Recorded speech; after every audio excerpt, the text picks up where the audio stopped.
The movie starts off with this woman declaring her adamant stance. She was now in charge of this company, not her father. What company?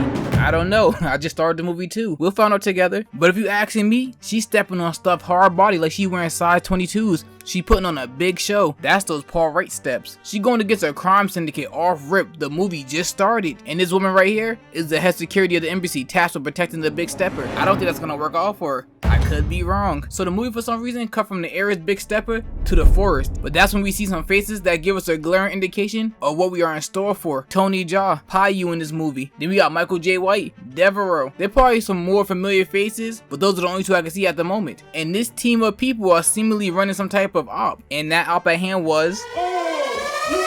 This man started putting and pulling out this blade like he was trying to see if it was sharpening. That man ribs is not a whetstone. Spear him.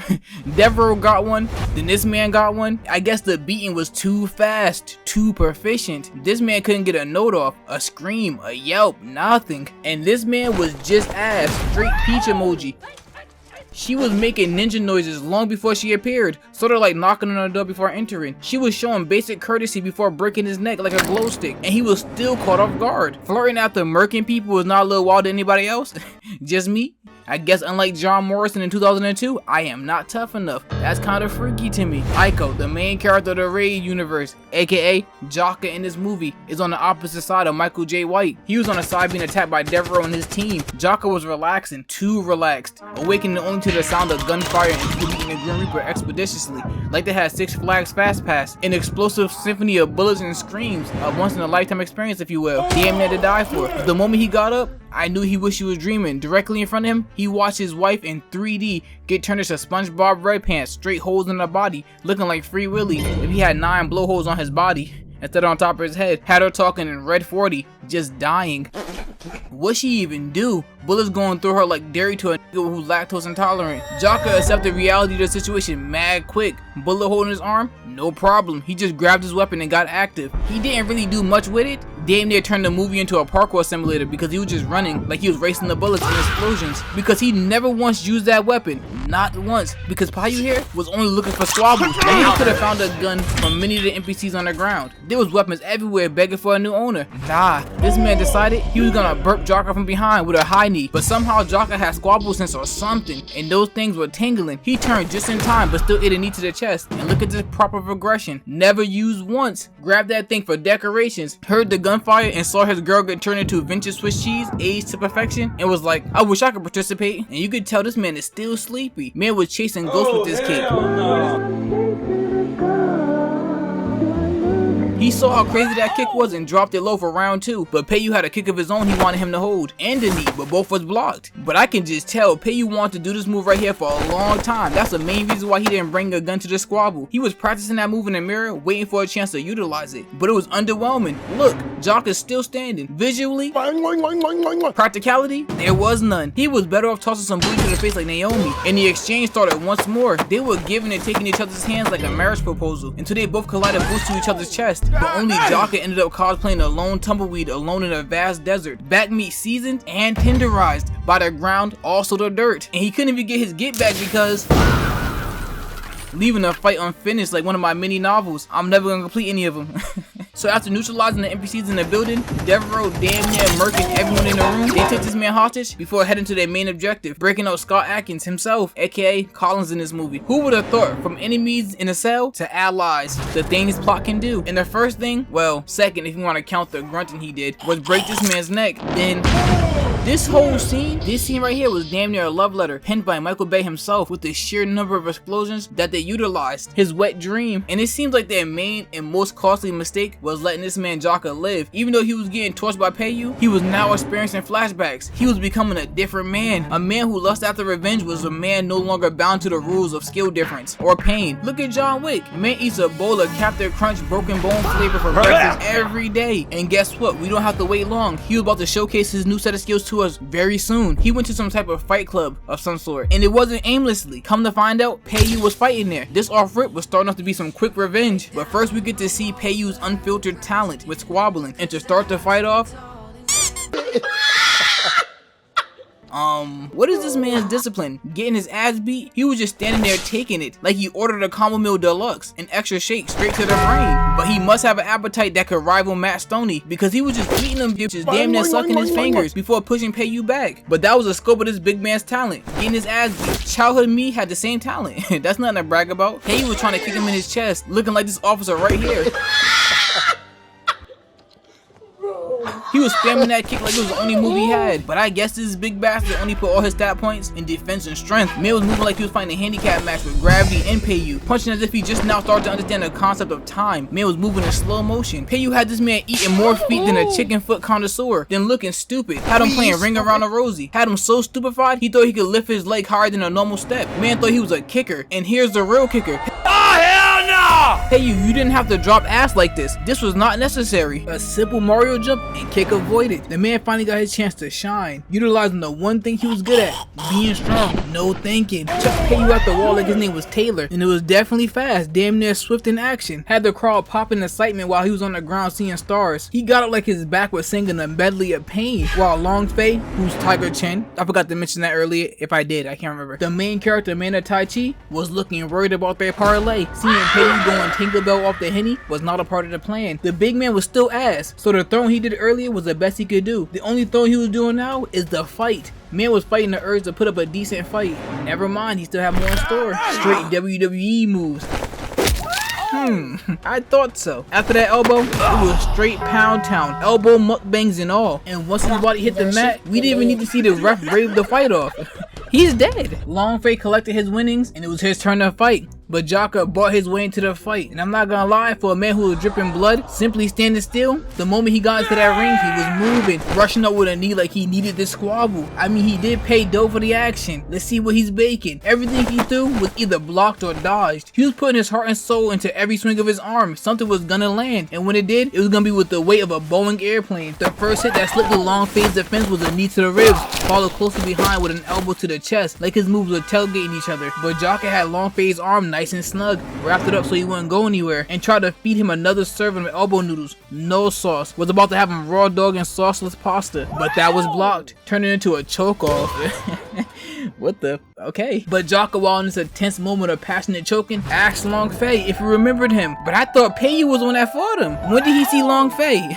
But he still declared a heartfelt proclamation of revenge. I'm like, what did he say f me for? Started overpowering Long Fei, trying to drive him through the wall like London Tipton when Mr. Mosley was trying to teach her how to drive. Absolutely prindling the hell out of him. He was moving with such strength, Long Fei's foot damn near went through the wall when he tried to stop himself. But that didn't stop Jaka. Dipped underneath, then adjusted Long Fei's attitude with a little back on ground action. Waited at least an entire business day before sweeping his legs along the dusty ground. Long Fei got up and already had his foot pressed against Jaka's stomach, like a baby's foot against paper after their birth. But the favor was returned quickly, giving no time for any interest to be accrued. Long Fei damn near had his soul knocked out his body. God damn, Long Fei done turned into the man of Tai Chi. He's getting opposing. It might be mummies in Egypt. Raps. Jaka rushed back into the exchange, damn near on his last 10 HP. Long Fei was able to avoid any damage until he had his abs shaped and forged with repeated blows, sort of like Drake in his V12. Acting like he was trying to sweep his leg, and bam! Did Jaka just stamp his foot on this man's chest? Almost like he got his child's first footprint tattooed. Jaka thought with the damage he did to Long Fei, it was time to hit a finisher, but ended up messing up the arena. Like, damn, you have wood to fix that?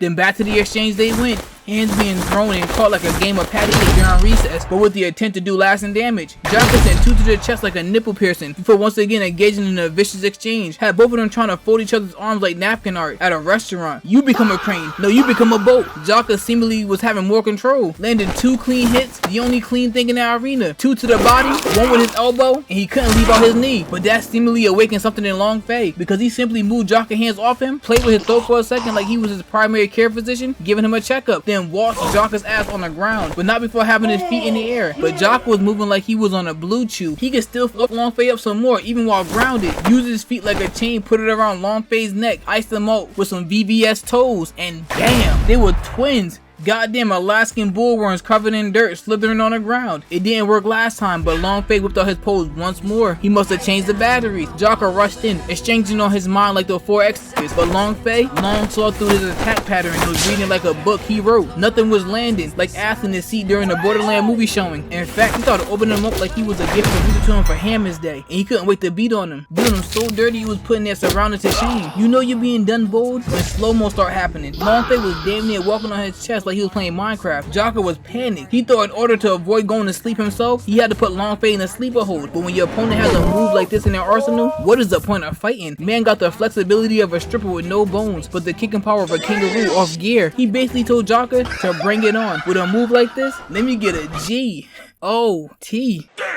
But upon separating like a couple bound by a green card, he was instantly slapped in the face, but with toes. Now, I don't think that's how revenge works, unless he was beefing with the Sandman and needed to see him on the streets of Dreamland Ave. So after beating Jocker's ass, they took him back to their little abode, fed him, and then told him their side of the events, where they were lied to by Devereaux and betrayed, left to die, when they blew up this building brimming with prisoners. But they ended up escaping, saving the prisoners, so now they're all after the same people. Why fight when they could team up? Like Chad Gaspar and JTG, it's crime time. But instead, Jocker got them drunk and set them up to be arrested the next day. I can see how Devereaux played him like a fiddle.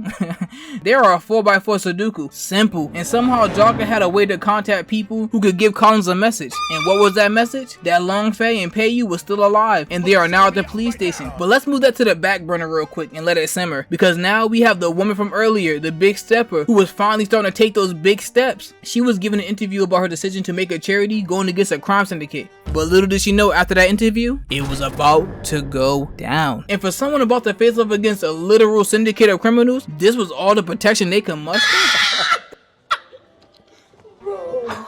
That's like digging in your pockets and giving a homeless person the pennies dancing around in there after a wash, covered in lint, when you know damn well you could spare $1. 3 more bodies around her was too much to ask for. And I'm not gonna lie, I'm not a security expert, but why in the hell are they walking in a bowling pin formation? She was gonna be the first one hit. And then another thing that perplexes me, 3 blacked out vehicles don't ring any alarms? Nah, that's regular degular normal behavior. And of course, with the spatial awareness of Helen Keller taking a reflex test, this elite security escort managed to get a cross-map snipe with a shotgun. Dude really went out there like, Ricky! And with the look on their face, they thought this was gonna be a trip to Whole Cake Island. Sweet. They did not expect to work, and was mowed down faster than the dreams of an 18-year-old with no growth spurt playing in the NBA, unless it was on PS5. They are trash. All of them. It must have been hot out there or something extra sunny, because this man wanted no cover, just standing in the open. One against many, he thought he was important enough to withstand the mismatched firepower, and wound up eating lead like his favorite snack was paint chips. This one felt too safe in the car and didn't like it, so he hopped out and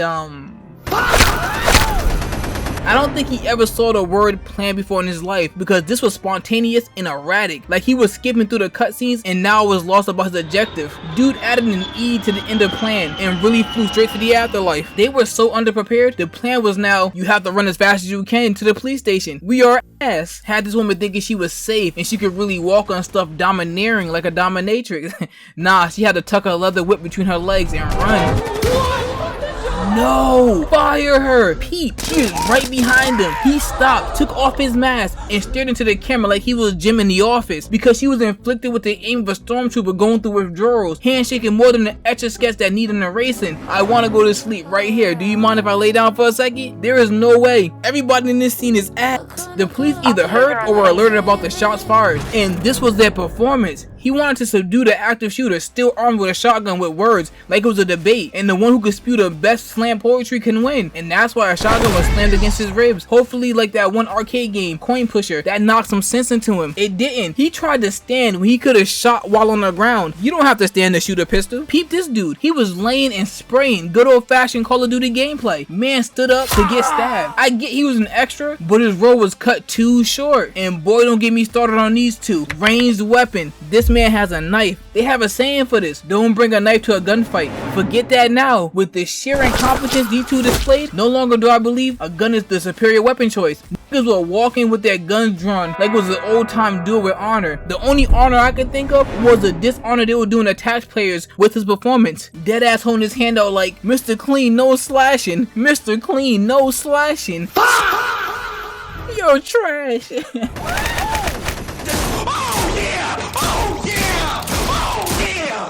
Finally, oh my, I was losing faith in ranged weapons. She redeemed herself. It was sort of like the Danimal sweepstakes. I was skeptical, but it really happened, apparently. But was she waiting until he finished carving up the officers to act? But I'm not gonna criticize her victory.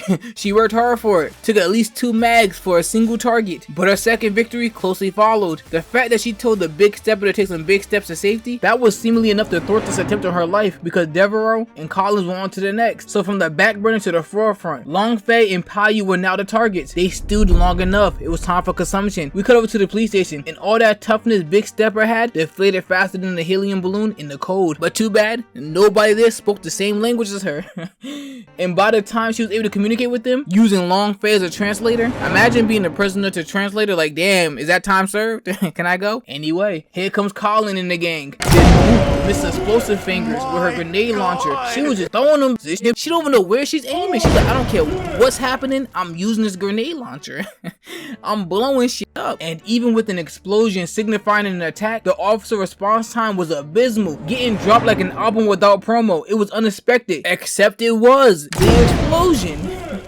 They were making quick work of the officer. She was still blowing things up. Prepping the Macy Day parade floats might be a dream job for her. I'm pretty sure there's a lot of blowing up going on there. This right here clearly explains this entire scene with Colin's team and the officers. So we see the level of competence in this movie. So we know it's a lost skill set for damn near everyone. Tell me why one of Colin's men found the 3 targets directly in front of him, prime and ready for extermination. He stood there long enough to get smacked with a monitor. So now a monitor is faster and deadlier than a gun? Had the gun picked from his hands and ate it kicked before it hit the floor. This level of ass need to be studied. It would help shape the most beautiful BBL the world have ever gazed upon, taking Dr. Miami's ass shaping skills to the next level. The ass in this movie is too perfect. Payu even turned his back on Steiner to tell Longfei to take Miss Big Stepper and dip. So you're just gonna let your targets have a conversation with each other? Understandable. Payu turned after a debriefing and was still able to dodge a wide ass swing Steiner tossed out, like he was fighting in the style of butterfly doors. But dude thought he was skilled enough to kick it with Payu, but didn't have the guts for it. Payu had a check with a well placed kick. I give him some credit, he's fighting. I mean, he is swinging like each attempt he has taken conjured a trove of pain in his body. Even when he tried to big boy Payu, he paid for it. He got up and paid for it again. Knee to the chest. I know he needed life alert. He was out there swinging for the fences, but beyond that fence was nothing but... Steiner was out there like something was bound to work. As if he was shaking a dying flashlight. He was trying to get a bright idea, grabbed Payu and had his back paying a visit to the sturdy filing cabinet. And that led to him having his back beat like a baby that needed to be burped. Whoa, I understand your frustration, I do. But doing a squirrel special, grabbing nuts like it was a buy one get one, that's not it. Okay, maybe you know what you're doing. Peep dude's face, he wanted no more. Once Payu got up like his back was mightier than what he went through, Steiner used requip magic like he was Urza and summoned brass knuckles. You should have been with them all. I'm not gonna lie to you. He put the brass knuckles on to act like he was a Spartan. This is exactly what he deserved. The sheer disbelief got me running my hands through my hair, and it's not even that long. Okay, now we're getting somewhere. Steiner had a free shot like he was fouled and aimed for Payu's side. His body is proven to be his toughest. He should have went for the head, and when he did, his opportunity already expired. Man, you stupid bitch! Look at what he did. That was mad rude. They were squabbling that long for what reason? His brass knuckles had a blade in them. I was trying to see what that can do. You said you slided for your wife, Connor? Understandable. Low-key, Jocko was getting his station squad white for his own get back. He better put on a performance because there were many husbands and wives killed in this station in the last 5 minutes. So we cut over to Mook and she is still walking with this grenade launcher like it was her best friend. Her newborn baby. Like she'd never seen a normal gun before in her life. She was gonna use that thing regardless of how close she was to anybody. Too bad it got taken from her before she could even feel the warmth it produced once more. Jocko did realize by taking that grenade launcher from her, it was equivalent to grabbing Goku's tail in Dragon Ball. She was nothing without it. Never mind, she was moving. Disarmed Jocko not once, but twice. Even when she was kicked back, she was ready for some action. Tossed her vest and followed with a spin kick, knocking the surprise out of Jocko. I wasn't familiar with her game. She was moving like a beast. Was that a double knee? Jocko tried to hit her with the slick back. Pimp smack of doom and collections. He wanted his dividends, but the only form of payment he accepted was revenge. Nah, she Sonic the Hedgehog her way into the grenade launcher like she needed it. kick. She was running hands with Jocka like they were scene partners rehearsing the play. Straight Shakespearean, the way one of those hits could have ended in tragedy. Her lust for that weapon spelled the beginning of the end. Of course she'll fall prey to her sin. Jocka hit her with a death drop kick. He couldn't care less about the damage his bat took as long as she felt it as well. And this is poetry, being undone by the very instrument you use to create the melody of pain and carnage. But the fight setups in this movie feels like an unskippable cutscene straight from Mortal Kombat. Joey pulled up armed and tapped with their extermination, but stopped and talked to Miss Big Stepper and Long Fei before shooting, allowing Long Fei to disarm him. Turned and told Peiyu to take the girl and leave before he threw his first punch. I don't think they're taking this op seriously. Where the hell is Devereaux at when you need him? Joey thought of moving with confidence, trying to show us why he waited to fight Long Fei, because he had it. When did Joey's last name become Percussion and he joined the family? I have never, to the best of my recollection, saw a man headbutt attempt to get intercepted with one hand like they were fighting Odell Beckham Jr. Long Fei palmed his dome piece on some Michael Jordan timing, moved Joey's arm, locked it in an embrace, and allowed his elbow to get to work on Joey's body. Before all you heard was crunch, his arm became a mascot for a Nestle's candy bar. But seemingly the sound was nothing but theatrics building the drama of the fight, because going from the sound of Shannon Sharp knees after a trip up a flight of stairs to damn near lifting a grown man like a kite in the sky, that was confusing. Long Fei was able to gain control once. Never mind. Maybe Joey has something cooking, let me wait. How are you getting choked out? That's your one gimmick. You're stronger. Never mind, he was stronger, just not smarter. Long Fei used his weakness as a strength and dropped knees on Joey's chest. Man got defibbed by knees. But here's the kicker. The plan of Long Fei and Peiyu was to fight, make money, and get revenge. But tell me why Long Fei just dipped. I don't think the Big Stepper had any big ideas rolling around her head, because just watching her is making me question her ability to survive and why she wasn't taken out a lot earlier. She deadass stopped to fix her shoe mid-run. They were having an emergency and she thought a fashion emergency was the same thing. And when Colin's team caught up to them and Long Fei told him to run, she was like, wait. What? You're being chased. They want you past tense and you're acting like Ed from Good Burger. Just as simple. After witnessing the most NPC driven chase scene ever written, the three of them managed to escape. But then we have Jocka. He was like an orphan with drive and no direction. He needs a map quest or something, because Collins was caught lacking by this officer. And here comes Captain Save-A-Ho. Jocka doing Jocka things, helping Collins and getting himself in a pickle. But I see his plan, but I don't see his plan. He weasels his way into the partnership with Collins when he could have just killed him right then and there.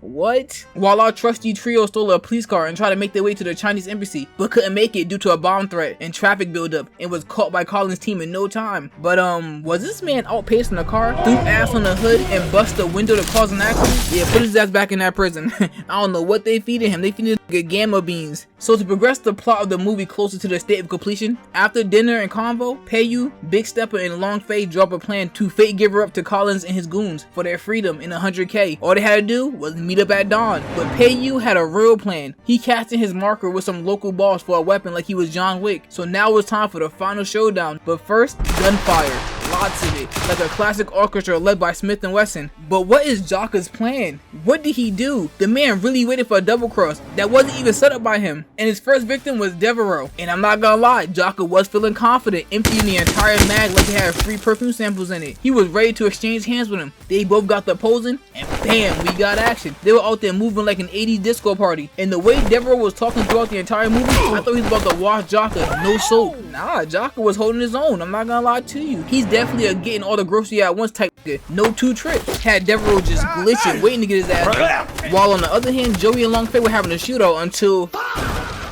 dead ass a Mortal Kombat cutscene change, fight setup, and even close range with a ranged weapon, Joey was hitting nothing. This is the embodiment of everyone's aim in this movie. It held the same level of emotional disturbance. Watching their aim made me want to lash out as well, but more so with a belt, because they needed an ass whooping, and going off their aim, there was more than enough ass to beat. Long Fei fed Joey a knuckle sandwich, Sloppy Joe style. Two servers held him nice and full.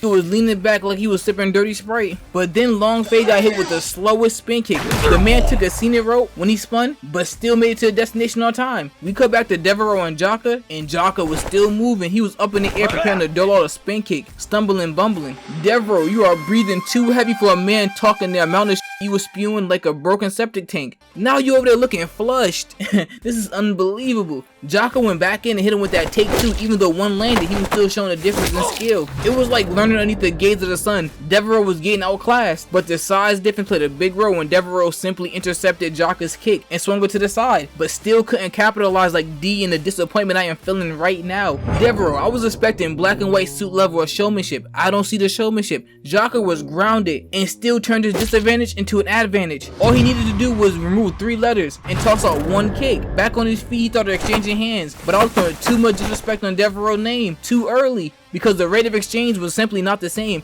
Devereaux's fists were like pounds as he pounded Jaka into the ground. Each hit chipped away at his HP until he was face first, ass tooted on the ground. I knew he had it in him. Then back to Long Fei and Joey, and he was still trying to make something shake with that gun. Drop it. That's enough. How many bullets did that thing even have? And how are you still losing the fight and your own weapon? But do you think that stopped Joey here? No, he got up and put out a knife, even though Long Fei now has a gun in his hand. Never mind. Maybe the gun was empty or something. He didn't even try to use it for his intended purposes. He thought it was a shield or something. What are you, the shield hero? Oh snap, Long Fei is posing. He might start to cook. I could be wrong though. I've been wrong the entire movie. It was like Joey got slower once he pulled out that knife. Long Fei was working the body, his jaw, even parkouring off the piano using Joey's chest like a wall. And he had still yet to land a cut from his knife. And once Long Fei hit his pose once more, he started embarrassing him, avoiding and maneuvering every attempt Joey tossed at him. Like it was second nature to him, as if he took a peek into his Madden playbook, Fight Night Edition. But 2 fights at once wasn't enough. They needed to cut over to yet another shootout. This time it was Peiyu and Collins. But before they can get to the exchange, Devereaux was beating on Jaka badly. And this is what I was talking about. This is how the squabble should have been from the beginning, the way he was talking. We cut once more back to Long Fei, and he was still wrestling with Joey, going through a wall. The amount of walls they went through, I'm starting to doubt the structural integrity of this building now. Long Fei posed once more. This man's posing more than a supermodel, and Joey started his assault. I say assault lightly. He was landing nothing. At his best, a single uppercut. Long Fei lifted his chin with his foot, had his knuckles dancing off Joey's body, wild and controlled like Ray Gun at the Olympics. Had to let him know nothing was sweet by whipping out a couple in paradise. We finished this. What? Where does this come from? He did nothing the entire movie to warrant this confidence, because what followed was nothing but trash. Jack has seen better days. After the beating Devereaux was putting on him, I wouldn't doubt he was scared to come outside. Had that man on the ground, mouth opening like a guppy out of water. He even tossed Jaka's inability to slide for his own wife in his face. Told him the only slide he was gonna do was to the afterlife to visit her without completing his mission. That was until Captain Saving Long Fei came, giving Devereaux a taste testing of his life. You would think they were friends for a long time the way he came fighting for Jaka, but Devereaux was working both of them at the same time. Grabbed Long Fei, swung him around, kicking Jaka into a stumble, straight into showing off his strength. Fireman carrying Long Fei, turned aggro back to Jaka, and look how one kick had him. And that's a FU if I ever saw one. Through the railing down the stairs. No! That's how it ends? Hold! Caught off guard and killed from a double foot drop kick? Wow! Just inches in the chest. Devereaux was an asshole, no doubt, but I was anticipating some masterful hands. But now it was time for the last showdowns, Peiyu versus Collins, and they were still having a shootout. You would think after missing 100 back-to-back shots, they would stop and realize maybe they weren't shooters. But Collins showed me giving up too early could thwart what was meant to be. One of his many shot attempts entered Peiyu's arms, but the cost of that damage, he was now out of bullets and had to resort to tossing hands. Well, more so feet, because he damn near fused his leg with Peiyu's stomach. Did he just toss him with no effort into a wall? Who's he feeling like, Dom Toretto? Had him Patrick starring on a wall. He was trying to make Peiyu in that wall one. Already had him looking like a pinup. What was the next step? Turning him into wallpaper? But Peiyu was an expert of hands. He was definitely a palm reader, ready for the exchange. Dodging, blocking, avoiding, all the synonyms. He took no damage, moving more loosey-goosey than a snake off the vodka. Not only did Colin have the strength advantage, he was doing stuff like this. But you wanna know what was more surprising? Peiyu was shot, but was still hitting a harmless shake to reset. Did he not feel the bullet in his arm? And they started shaking the room, tossing out more elbows and knees than a Muay Thai tournament. They were giving and taking the entire fight, truly bearing the understanding of equivalent exchange. That was until Peiyu started feeling adventurous, looking at a corkscrew knee. But that wasn't it. Colin was still standing, seemingly unmoved. Peiyu had a double up like a rapper's cup. Not gonna lie, Colin was showing skill. Enough skill as to why they wiped out an entire village to rescue him? No. I could start to see the shine of the idea, but it could still use a little bit more polishing. After they reset and some more cutscene dialogue progression, they begun trading like the start market just opened back up. Nothing really landing. The flow of the fight was stable, balanced until a wave of Colin's legs had Peiyu balled up on the floor like a used tissue bedside. But Colin started to feel more disrespectful, snatched Peiyu up like he was a child and started scolding him. But guys, gather around for a second. This part had me confused, I can't lie. So we know Colin's currently winning. We see this joke up. Peiyu going through it, but this is the part that had me mad confused. Jaka comes into the room, sees that Colin's hands were full of Peiyu's pride as he was little broing him, and he started screaming, full-fledged Phantom of the Opera screech while charging towards Colin. What did Colin decide to do, you ask? Seeing as Jaka alerted him of his arrival like an Amazon package on the map, Colin said, that I'ma kick it regardless, and kick Peiyu in the chest and took one in kind from Jaka. But when all three of them got off the floor, Colin was somehow surprised by the betrayal of Jaka, even though Devereaux was warning him the entire time after he joined them. But I guess the 1v2 started and it had Collins looking like the leader of the Weaving Nation. He was maneuvering and dancing between the two of them, escaping any damage they aimed to do to him, peppering Jaka with a combo every chance he got. Like, look, MJ spin mid-squabble, more turning than a bedroom doorknob during an orgy. Even when he was beating on Jaka, his mind didn't wander too far from Peiyu. He recognized their love for each other was so strong, he tossed Jaka like a bouquet of flowers after a wedding directly at Peiyu. But that was a setup for an ult he was saving for this moment. Ran off Jaka's back like he was feeling like Jeff Hardy, straight into boot to face. What the hell was this? Man was experimenting during a handicap match. Bat flip, gold pump to the chest. He was going for a squad wipe on Dolo. Even spewed so much hatred in the form of words at Peiyu, trying to charge him up to increase the output of hands that didn't go in his favor. Knocked him back off screen like an extra who ran out of lines. Charlie Sheen's worst nightmare, but quickly was back because Collins needed to violate both of them at the same time. And Peiyu wasn't done paying. Collins lifted him up, seemingly under the influence of the Chris Benoit theme song, fed Peiyu a headbutt. And this was to set up yet another ult of pure disrespect through the wall. Was he feeling like Bruce Lee? Jaka, this was your plan? You planned this? Colin's full attention was now on Jaka, as if he called his name. Begun dog walking him with no leash. He didn't need the extra security for control, just dissected him like a frog on lab day. But here's the twist, it was Colin in the air, launching out yet another kick that had Jaka falling. He is dead. D-E-A-D, I had to spell it. That kick was damn near.